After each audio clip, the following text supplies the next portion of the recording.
And so when we think about humans, one of the things we often struggle with is, why do people make bad decisions? And in fact, we say this so often, we say bad decisions as if humans aren't capable of making good decisions, right? Why are they always making bad decisions? And bad is a polite word that we're using, because what we really mean is, why did they make stupid decisions? At least that's what we're telling ourselves. Now, that's also not nice, so let's tone that down a little bit, and let's instead ask ourselves, why do they make these decisions that are incomprehensible to us?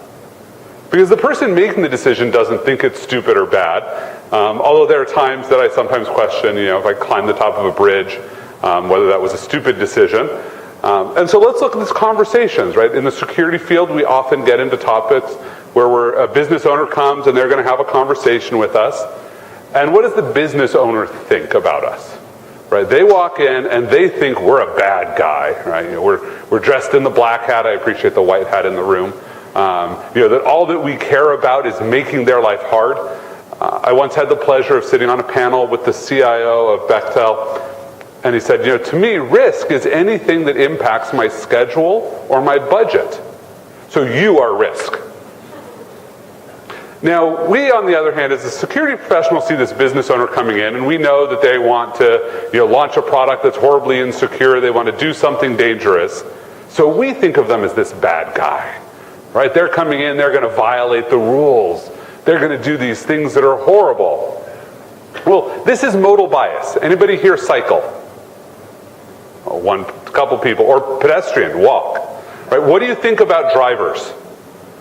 They're idiots, right? They're rude. They think they have right of way. They're going to cut you off. They're going to do these mean, dangerous things, and they're in these armored vehicles. Anybody here drive?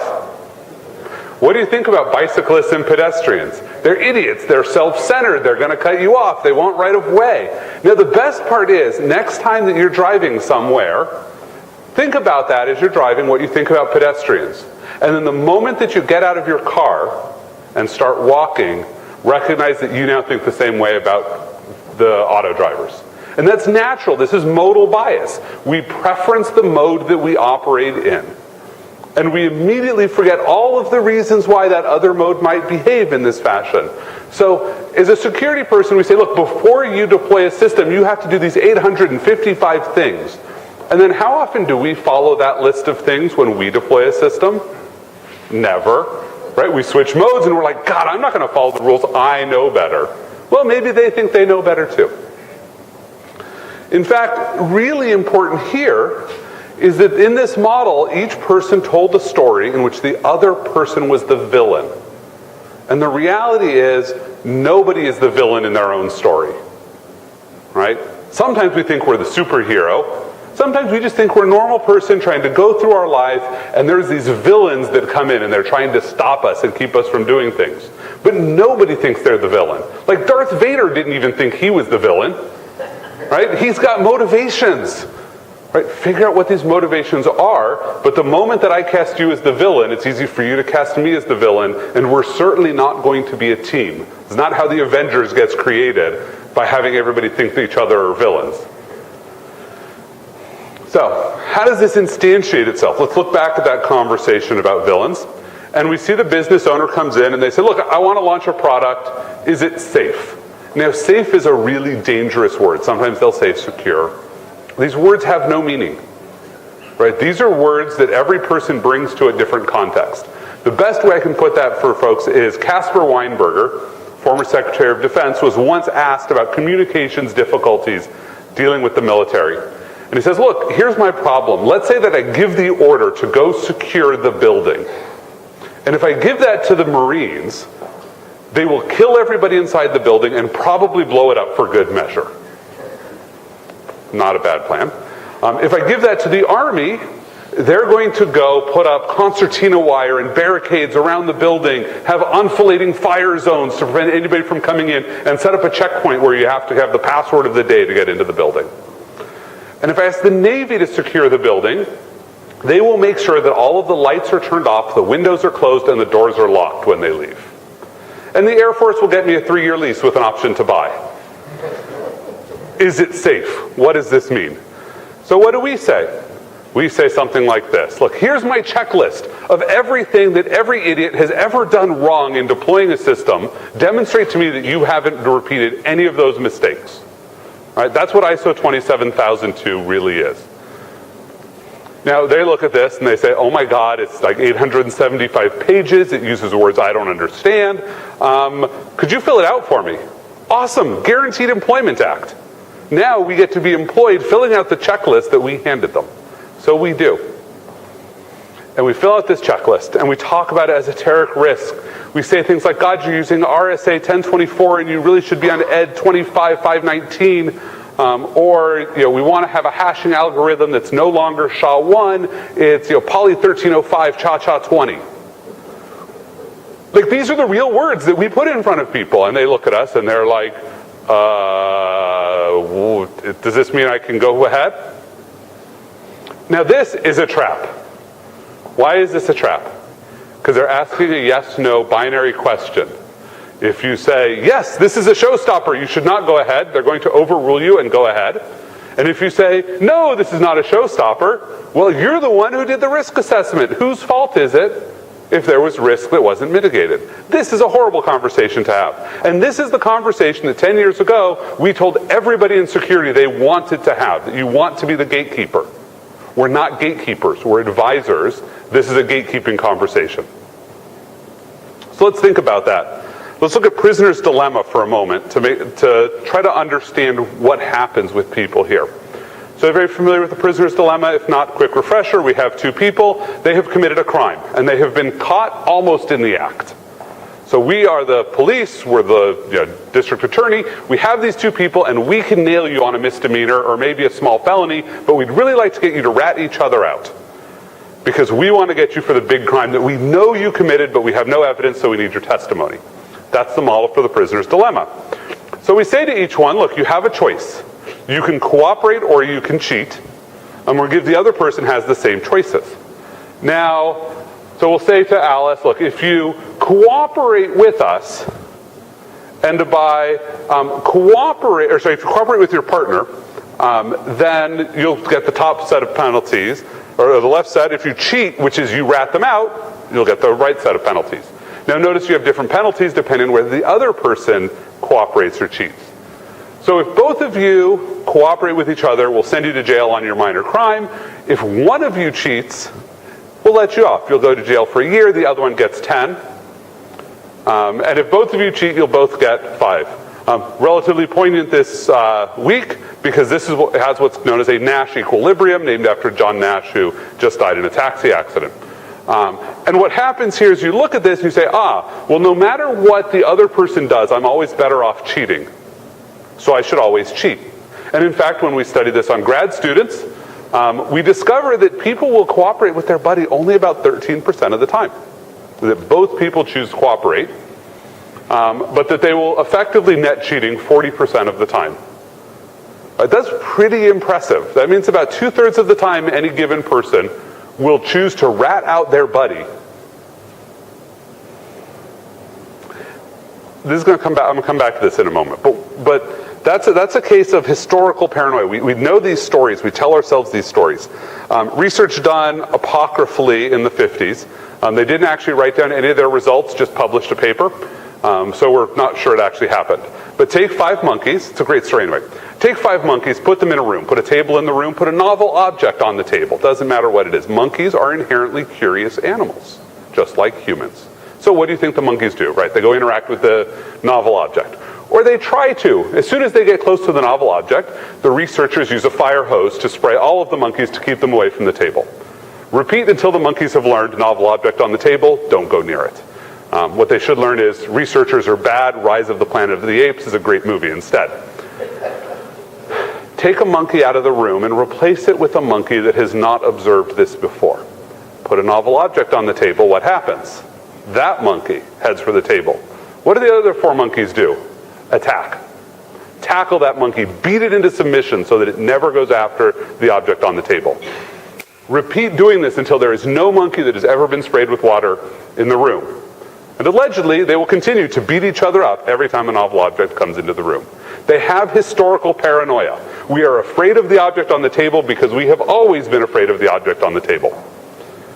That's how we operate. ISO 27002 has controls in it that are meaningless, or worse, that are actively harmful to our security today, but it is the way we have always done it. You should have passwords that rotate every 90 days. Why? Because at the time we wrote that, that's about how long we thought an online password cracker would take. The reality is either you've got about 90 seconds with your passwords, or you have forever.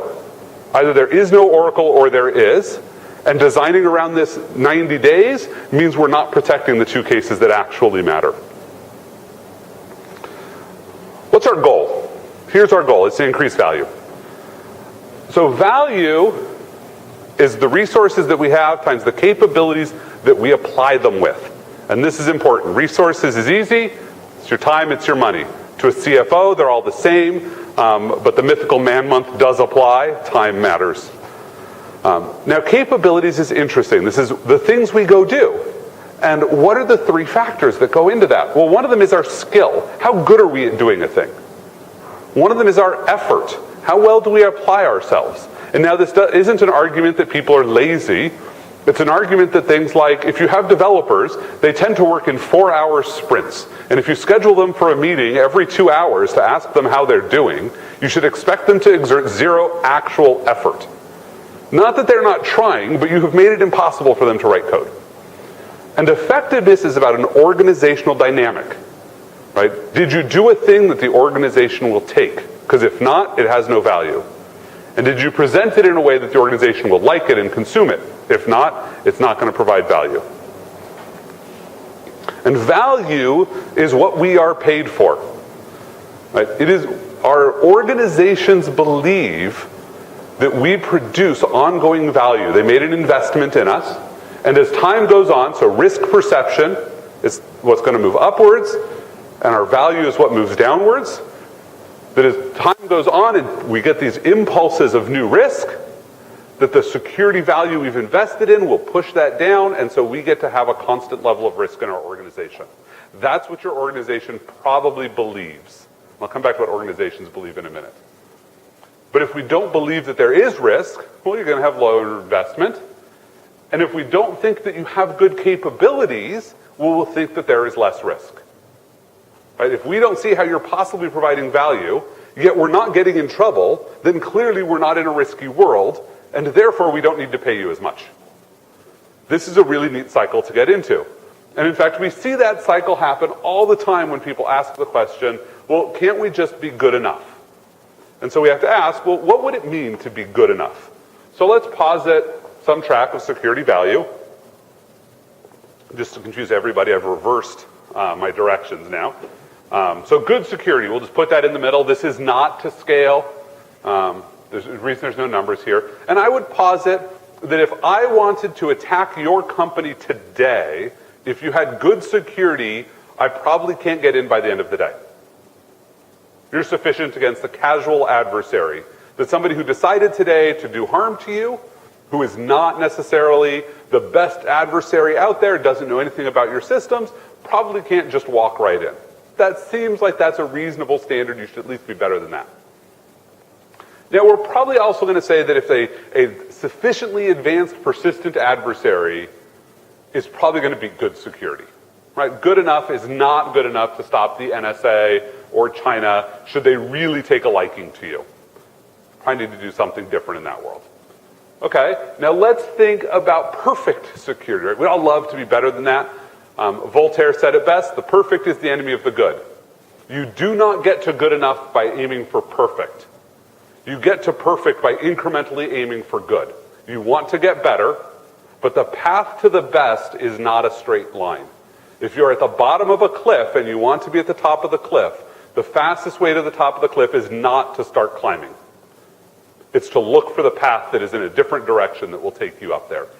In much the same fashion, you're going to have that case here. So I would assert that, for those of you in the assessment and audit community or who hire them, good assessors should tell you where your good security isn't good enough and can marginally get better. And this is a place that you'd love to live in, is where you can assess your security either internally or externally, move forward. That said, Most people we talk to that are outside our companies are not assessors. In fact, they're auditors. Right? They're people that we pay to give us passing grades. Right? If you have a PCI auditor, do you pay them to give you an F? No. Right? You pay them to give you a 100% perfect. Any auditor is effectively, that's what you're paying them for. So we have an incentive not to actually hire great ones, but we try to hire serious ones, and they're probably behind the times by a few years. They're not specialists in the craft, and so they're probably not going to actually keep you above that line of this casual adversary. And sadly, you get what you pay for. Most of the times we're not even paying for the standard auditor, and we're mostly trying to fool them. So we can hang out really down low very easily. And when you hang out in that world, you start to have enterprises that think they can get away with being even worse than that. And we'll just fake it a little harder when the auditor shows up. I'm not going to ask for a show of hands for people who've worked in one of these companies. I know they exist. And so we can think of this as sort of the three categories. Odds are most people want to live in that middle. That's where they ought to live. We'd love to get to that top. And the bottom, unfortunately, is where all too many people live. Wendy Nather coined the term the security poverty line, and I would say that's the line at the bottom.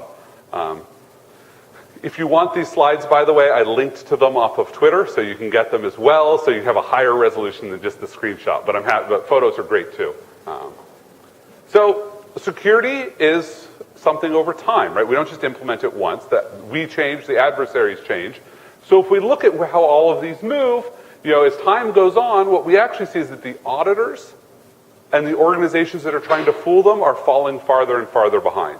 In fact, for all intents and purposes, the organizations might as well just park on the side of the road. They might be better off in that state. Now, I said what the organization thinks it can get away with. And now that's a really interesting way to phrase it, because organizations don't think. But before we get to that, there's a thing called the Peltzman Effect. Sam Peltzman, economist at the University of Chicago, when we were debating national seatbelt laws, for those of you who remember that, he said, look, if we make everybody wear seatbelts, they will kill more pedestrians. And so he coined the term killer seatbelts. And if you go look at NHTSA data over the last 40 years, it turns out Sam Peltzman might be right. That in fact, the advent of safety technologies in cars makes people drive faster. Fewer drivers are dying per 100,000 miles driven on the roads, but the number of pedestrians that are killed in vehicular things is not falling. Right? We are transferring the risk onto pedestrians. Because drivers are told, look, I can do 70 miles an hour, I can plow into things and live. Whereas if I'm doing 70 miles an hour and you're the pedestrian that I didn't see, you're not going to survive. And Sam Peltzman said, look, there's one safety technology that we could put into cars that would minimize how much harm people would get into. Right? If I put this in your car, how many of you are going over 7, let alone 70? Right? If I make you aware of the risk, you'll react appropriately. That's a really important thing to remember. People who are aware of risk modify their behaviors. When I gave the first version of this talk 2 years ago here at Source, right before I got up, somebody came up, I think it was GK actually, and did a public service announcement that the prior night somebody had been mugged walking around the corner to the ATM. They'd gotten money out late at night. We're walking back and someone said, hey, nice money you just got there. Can I have it? Probably not quite that polite. GK gives this public service announcement. Everybody's like, oh my God, what am I going to do? Like, they check their pockets, they make sure they're safe. They became aware of risk, and their behavior instantly changed. Now, it's interestingly, most of them probably were not going to go walk to an ATM at night, but they became aware that, you're in Boston in the theater district. This isn't the safest place in the world. Now, I did say what your organization thinks it can get away with. Contrary to what lots of people would like you to believe, organizations are not human. Organizations don't think. People think.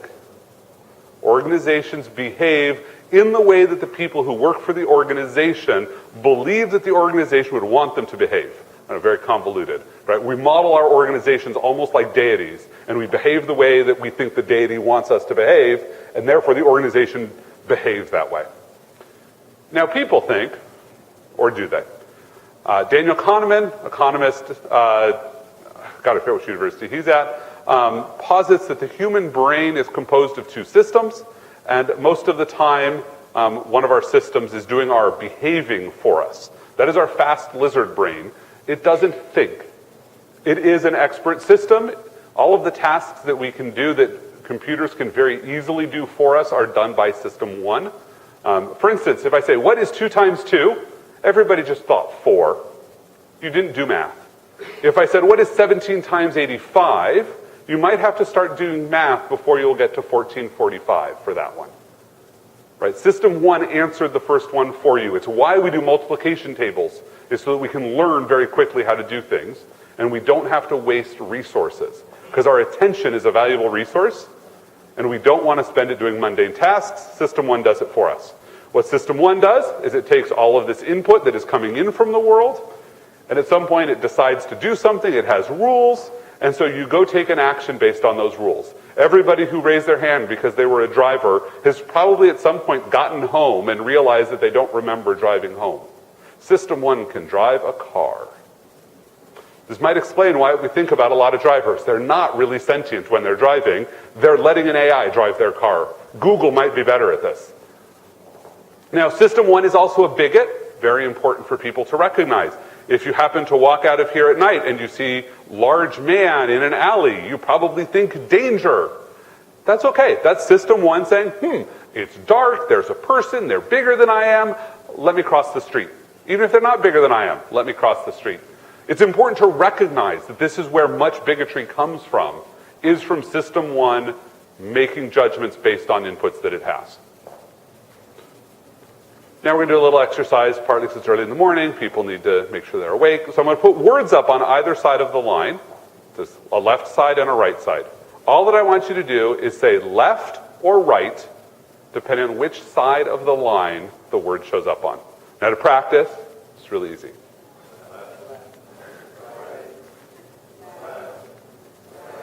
I always love the humor.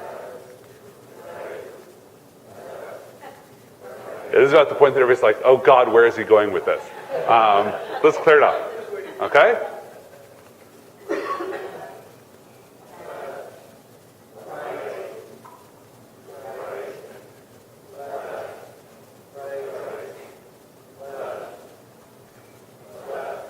Okay. So what happened there? This is actually one of the best creds I've ever had at System 2 overriding System 1. Here's the thing that's interesting. Left-right decision making is not something System 1 can do, but it can read. So your System 1's like, oh, I got this. The words on the left say left, the words on the right say right. I will just read the word aloud. You get fast, you get resigned to it, and you're going through, and then all of a sudden I throw something on the wrong side, and System 1 is like, oh, hey, wait a second, something's wrong there. Most crowds, I get about half the people to say the first one wrong, but you notice how forceful everybody was? That was System 2 coming in and saying, System 1, shut up. I have to think about this. I have to take an extra half second and come up with something. Right? We're very good at this, at sometimes overriding our System 1s. But that's a very easy example for you of how System 1 works. Now, System 1 trains itself. It learns things, right? You just saw it learn how to do a task. Well, guess what? We take our System 1 and our company Systems 1, and for instance, we send them to computer-based training. That'll say something like, annual security awareness training is required of all employees because blah, blah, blah, blah, blah. And what do they learn out of getting messages like this? Oh, right, it's that annual checklist thing I gotta do. Let me click the button. God, I hate this. And think they actually improved in their security awareness at that point? Or did they instead say, God, I hate these people who make me do this work. They're evil, and why do we employ them? So let's come back to the prisoners in a dilemma. Remember this one. Now, it turns out that all of our knowledge about how people behave with one another is based on doing studies on grad students. Now, it turns out that grad students are a very poor model for humanity. All models are flawed, some are useful. It turns out they're incredibly not useful for understanding how people will decide to cooperate or cheat with one another. So a university in Australia said, well, that's great. Why don't we do this test instead on actual convicts? We have these people in prisons. We can model behavior in the same way. Like the tests that we do to simulate aren't with actual people who we suspect are have committed a crime. We actually use a rewards-based system to model it instead. And all of a sudden what happens is that the cooperation rate jumps up to 30% of the time they're both cooperating. And in fact, they're only both cheating about 19% of the time. We just flipped from about 65% cheating to 65% cooperating. Like, that's phenomenal. What's the difference here? The difference is you can convince a grad student that this is a two-player game, but no way are you ever going to convince a convict that this is a two-player game.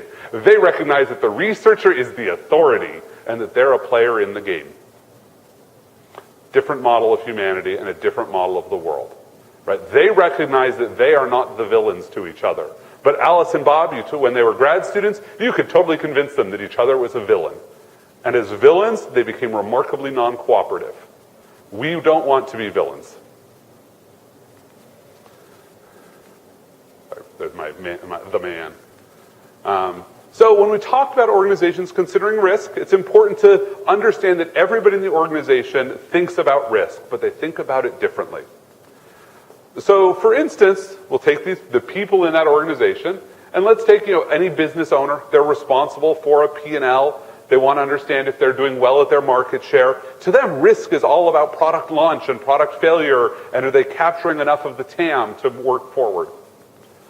We look at the CEO, and in a lot of senses, the risk they're looking at is based on quarter-to-quarter profitability.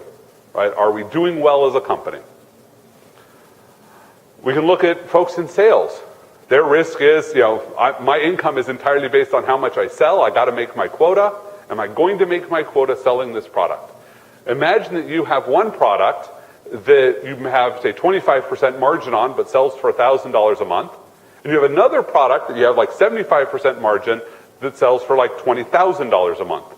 Most sales reps will go sell 20 of that $1,000 a month deal, even though it's less profitable for your business because they're going to fill quota. So you have a business owner who cares about P&L and a sales rep who cares about quota that are now adversarial. We've incented them to go solve different problems. Very important sorts of things for us to pay attention to. We look at the CFO and they worry about resource allocation. Worry about people who can actually predict how much money they will spend and actually come on budget. Under budget is a bad thing in a public company. For those of you who've not had the joy of being in a public company or managing a budget at the same time, I should save money is a horrible idea. If you're going to save money, you have to tell the CFO you're going to do it before you do it. Because if they thought you were spending $10 million this quarter and you only spent $3 million, that's $7 million of money that they allocated in the wrong place, that they don't really get to get back because they're reporting quarterly. Hitting the budget is more important than saving money. Now, if you can save money and hit the budget, they're really happy.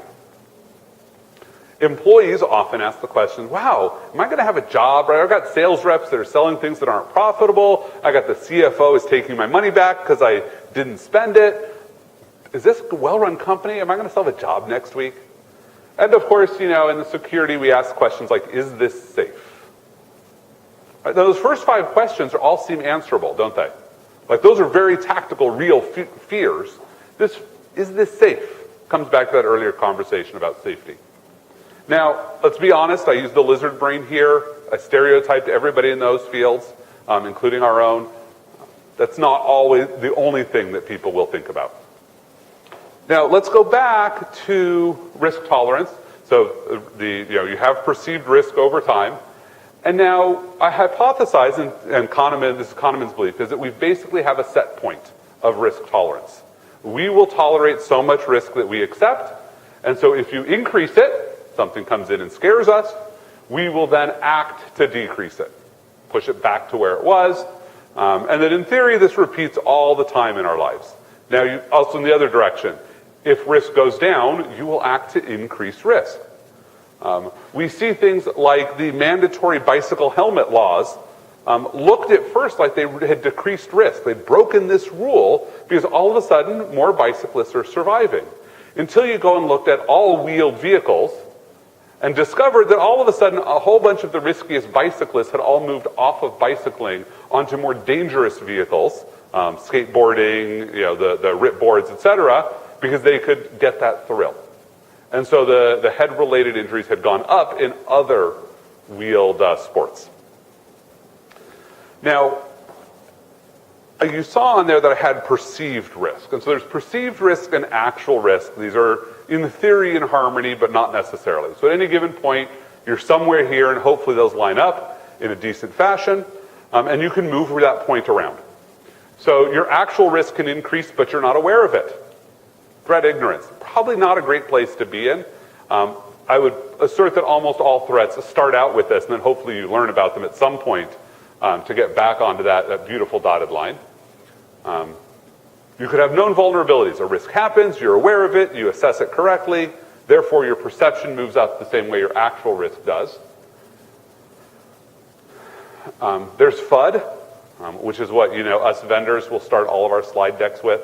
Slides 2, 3, and 4 of almost every, actually slide 1 is the title, slide 2 is about the company, slide 3 is the headline scare FUD slide, slide 4 is the case study of somebody being breached, and slide 5 is how I'm going to save you from this, but pretend that that's not what this slide really is, because I'm supposed to go through 15 more slides. FUD is what sells. Right? Now, fear is good. We buy stuff because of fear, but you want fear to be aligned to a real risk. If I show you a headline for a company that's not yours, probably not a real risk. Now, we can improve things, stealth improvements. I always love when people are so embarrassed that they haven't fixed something in years that they fix it and don't tell me. And then it takes me another couple years to discover that fix had happened.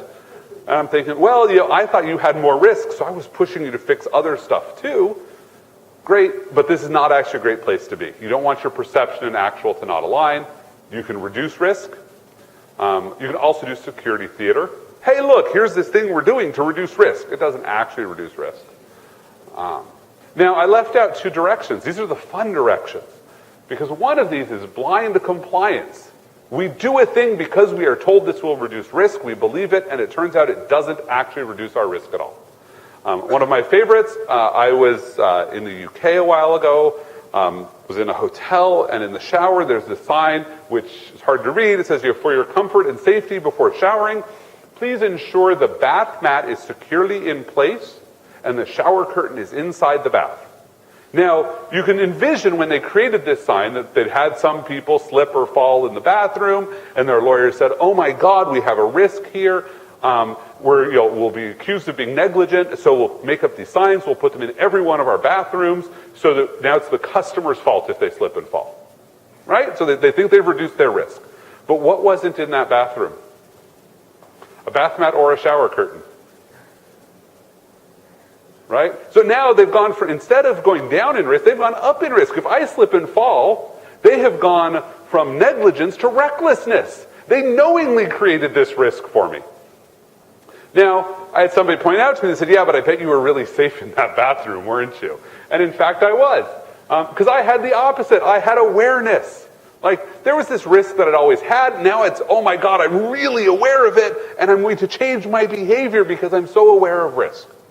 Like, I've overreacted. This is a great place to be. Like, you kind of want people to overreact in a good way and then say, okay, maybe I overreacted a little, but hey, now I feel safer. Right? That feels good. Right? Being in that axis, that feels really awesome.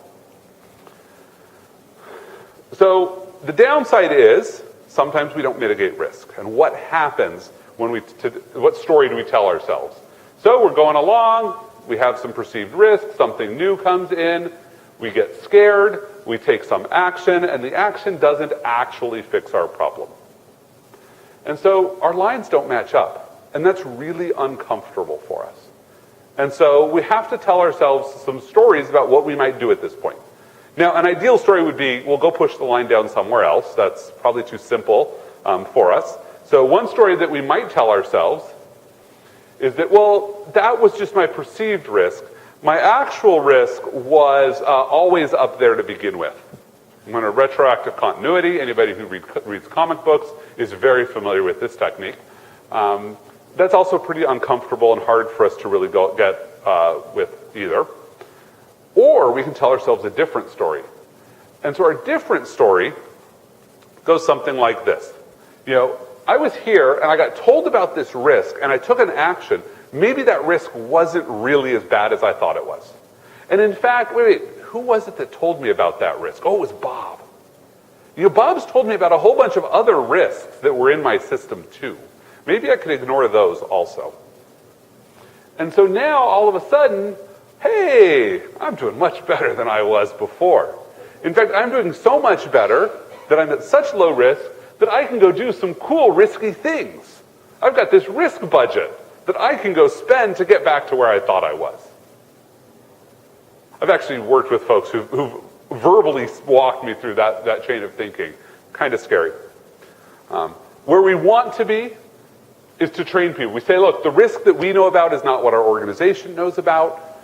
So when new risks come in, what we actually want to do is get them to mitigate that risk. And so that might have been a risk that's new to us, but what we'd like you to do is mitigate that risk in a way that will bring down our overall risk. So that while we look at it and say, look, we're back to where we were, they might see themselves as getting better. Or they might not believe that, but we do. And as we go on, you can train this. So Heartbleed was a great example for this, right? If all that people did in Heartbleed was rotate their certificates, they weren't actually getting better. But if what they did instead was say things like, well, wow, you know, why do I have my OpenSSL compiled with heartbeats? Because all that I'm doing is TCP-based TLS, and I don't need heartbeats. Boom, you just mitigated a risk that had been there the whole time, and you got better. But all that you thought you did was fixed one vulnerability, right? So taking opportunities to respond to an impulse with a systemic fix, and these feel really good. People start to feel good about themselves because they're actually able to respond to hard problems. And they might tell themselves the story that they're on the bottom, and we might tell ourselves the story we're on the top. I don't know who's right. But we can train risk management and risk response. So better conversations we'd like to have is to do hazard and safety analysis with our business owners. When they ask if something is safe, tell them you don't know. Help them do the analysis. It's really scary the first time because they don't understand this. You know, here's how we think about safety. You tell us, and you write down the risks that you have, and if you will do that, if you will write down your risks and advertise them up to your management, then I'll say, yeah, you're good to go with a launch because you understand your risks.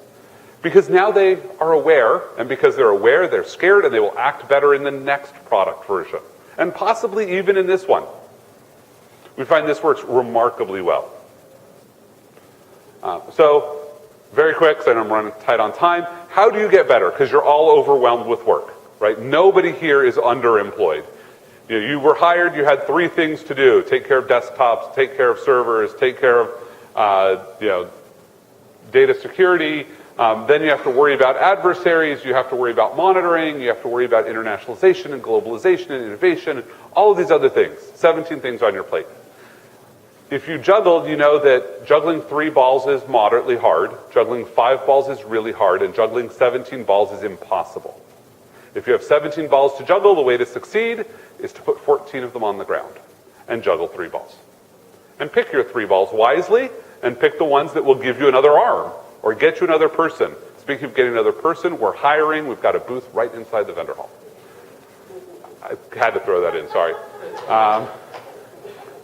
So if you take away one thing, is if you want to increase your value, there are 2 strategies to increasing value over time. One is trying to get more money, right? And I would assert that that's beating your head against a wall, right? Getting more money to increase your value is hard. What you can do is focus on increasing your capabilities. Get better skilled, right? Align your work so that you have better effort and figure out how to make your projects effective within an organization so that they return more value to you over time. Thank you. I'm not sure if I ended up with any time for questions, but no, I didn't. So you can catch me somewhere. I'll be wandering around for a couple hours. So thank you all for your time.